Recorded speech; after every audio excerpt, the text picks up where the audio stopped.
Flame. Warm. Comfortable. Useful. But where a flame can be a friend, it can also be a destructive, lethal enemy.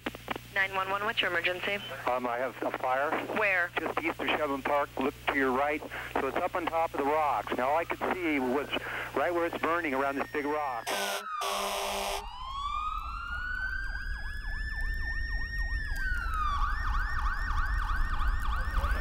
Yeah, they just advised it has jumped the main line. They've had to pull all their equipment off, and so it's headed your direction.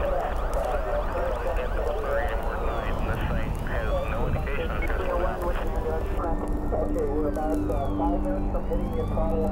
Among the most destructive forms of fire is wildfire, responsible for the catastrophic loss of millions of acres of our forests, lives, and property.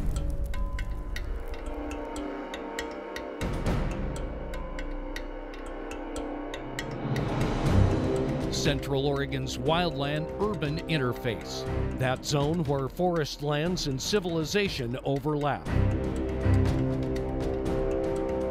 It is here where the threat of wildfire is most intensely felt.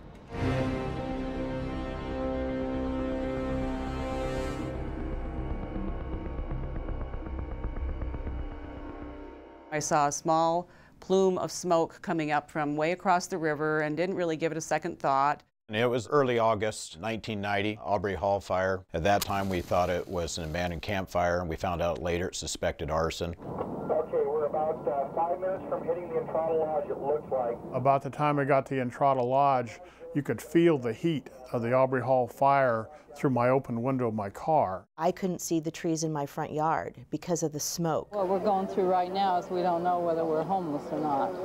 We found out what had happened to our home when I believe it was one of the fire crew told us that he had been on the property. I guess there's nothing that can really explain how you feel when you walk back on your property and find everything you own is gone. It's devastating, and it's almost like a death, because it's not just your stuff, but it's who you are and the things you own that define who you've been in the past and the things that really mean something to you. There's no way that you can replace those things. And so I guess it was just something that almost drops you to your knees to see everything you own gone up, and it's a 2-foot pile of ash. When the Aubrey Hall fire occurred in Bend, it was a real awakening for the citizens of Bend. All of a sudden they were really aware that we live in a fire hazard area. And there was a movement to see how not only could we fight fires better, but what can the individual citizen do? It was a landmark for us, and we learned a lot of lessons from that. And we got together and formed committees to improve interagency training, interagency cooperation. We developed the Multi-Agency Coordination Center. They all came together with one focus: how can we prevent catastrophic wildfires? This collaborative effort led to the development of Project Wildfire. Project Wildfire is a group of county, state, and federal members, along with homeowners associations and individuals who are concerned about wildfire here in Central Oregon. The group includes everyone from elected officials, members of the BLM and the Forest Service, and Department of Forestry. Project Wildfire, when it first started out, we were on pretty tentative grounds. We had no money.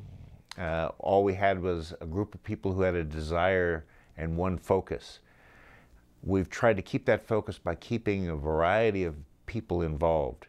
I think one of the most unique and interesting parts of Project Wildfire is that it brings together not only certain segments of the government, but it blends us with quite a few members of our community, and we actually get a real cross-culture of collaboration from the neighborhood association all the way up to the federal government, and that's really unique in this area. Project Wildfire has a flagship program, the Fire Free program, which encourages residents to create and maintain that defensible space so that their house can survive a wildfire. With Fire Free, residents are encouraged to trim trees, remove brush and pine needles that accumulate throughout the year around their homes. They gather this woody debris and bring it to collection sites where it is accepted at no charge. Originally, the Fire Free program, when it started, produced about 9,000 cubic yards of that woody biomass debris that came from making defensible space. And now we're collecting about 200,000 cubic yards. Now 200,000 cubic yards translates to about 50,000 tons. As an added benefit, we take that material, grind it up, and convert it into clean energy. People like the idea of contributing to that. As soon as you tell them, well, not only are you doing your defensible space, you're doing your job, but we're taking all that stuff and we're producing clean electricity. So folks have really become enamored and they like the idea of their contribution with that. Through its partnerships, Project Wildfire facilitates the development of community wildfire protection plans and secures grants for hazardous fuels reduction on private property. The priorities in the CWPP and the grant funding augment public agencies in their effort to reduce the threat of catastrophic fires on public lands. Began working with the community out there to create defensible space around their properties, and then we put a quarter-mile treatment around that community. Because of this collaboration, homeowners have become more aware and therefore more accepting of the benefits of treating fuels in the wildland-urban interface. What that's really done is allowed us to do fuels treatments adjacent to private properties. You know, in the past we were 5, 10 miles, 20 miles out into the forest because that's where we could make a difference. Now we can go right next to the properties and people understand why we're thinning. They understand it's going to visually look different, and they also understand that it's going to make a difference the next time a wildfire rolls into their community. The county and the fire departments have aggressively began communicating with homeowners and building rapport with them so that they change some of the customary processes that they maintain around their homes. The center of Fire Free is the individual responsibility for your own property to create defensible space, which means 30 to 100 feet of reducing the flammable vegetation around your house. I thinned some of the trees. I got rid of some of the less hardy lodgepole pines. I limbed up my trees to 6 feet. I got rid of a lot of the undergrowth, the ladder fuels, the bitter brush and juniper. I moved my wood piles away from the house. I cleared the area from under my deck, and I got rid of all the pine needles on my roof. I feel that the fuel reduction, the efforts we've put in, increase the value of the home. Aesthetically, it looks better. Certainly from a wildfire standpoint, it's so much better protected now than it was when we moved there 6 years ago. We know from good fire science that if you have defensible space between 30 and 100 feet out from your home and non-combustible building construction type, that without even intervention of a fire department, you have an 80% chance of surviving a wildfire. Those are really good odds.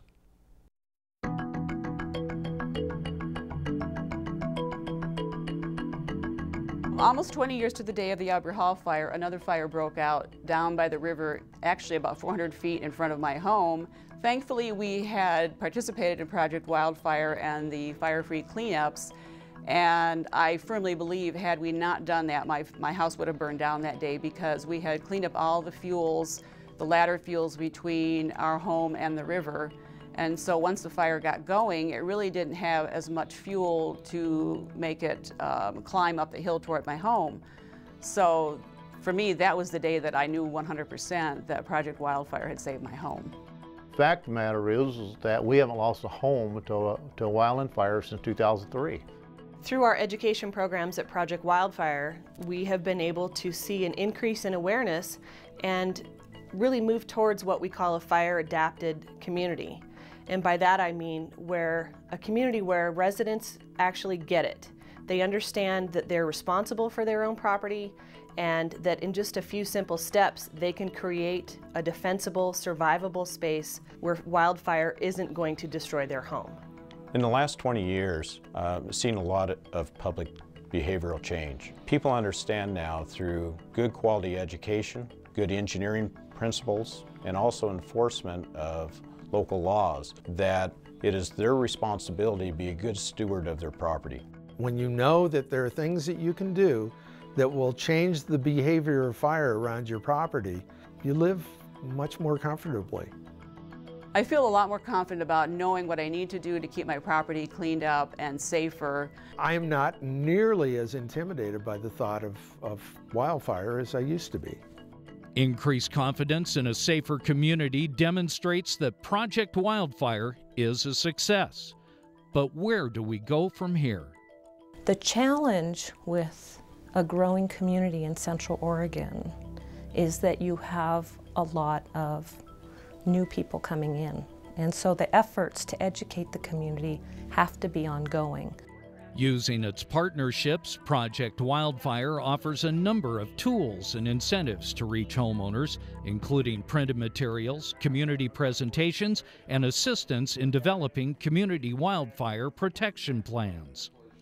One of these incentives is the National FireWise Communities Program. The term FireWise actually came about in 1993 to describe what we wanted to try to convey to homeowners and to people who live in high-risk areas, that you can be smart about protecting yourself from wildfire.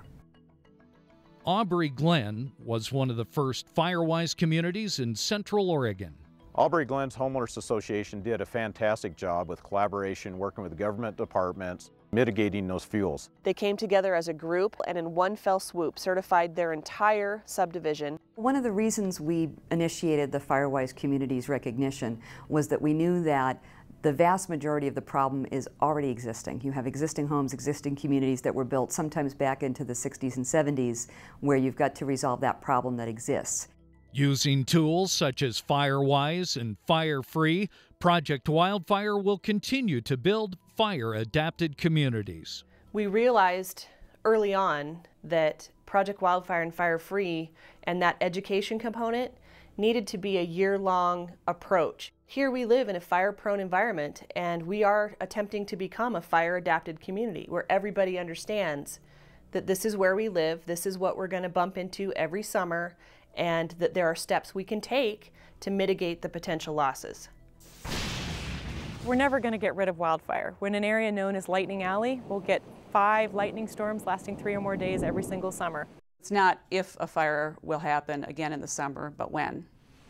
I could cover fire 25 hours a day and it still wouldn't be enough. Who has an update on a fire that came dangerously close to homes on Sunday. It's the most important thing that we cover every year. Fire crews were busy all weekend and they were on guard today as the skies turned gray and dangerous. We have to continue this. This is not something that is done initially in a single year or multiple years and then stopped. It's an annual process, and it has to go on and on and on.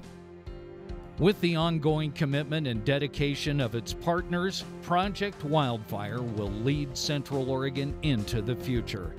A future where wildfire, though a continuing challenge, will be met with confidence, awareness, and action.